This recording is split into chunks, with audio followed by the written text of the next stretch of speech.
Assalamualaikum warahmatullahi wabarakatuh. Salam sejahtera untuk kita semua. Salam jumpa mahasiswa Universitas Terbuka dimanapun Anda berada. Bertemu lagi bersama saya, Citra Oktasari, tutor Anda pada mata kuliah Kimia Dasar 1.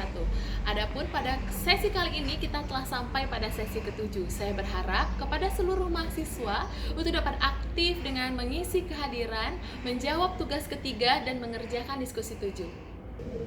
Adapun materi pada sesi ke-7 kali ini kita akan membahas mengenai dasar-dasar kimia organik. Yang pertama, kita akan membahas sejarah senyawa organik, kategorisasi hidrokarbon hingga pada hidrokarbon alifatik jenuh, yang mana kita akan membahas sifat-sifat dari alkana dan siloalkana.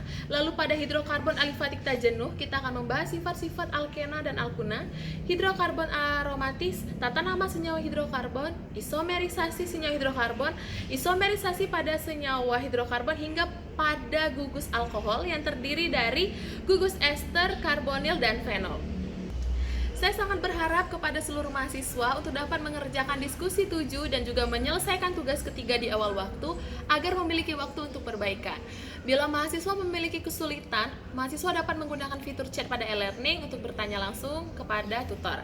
Baiklah, saya harap mahasiswa semua diberikan kemudahan dan kelancaran untuk menyelesaikan sesi tutorial online. Salam semangat dan sehat selalu untuk mahasiswa dimanapun Anda berada.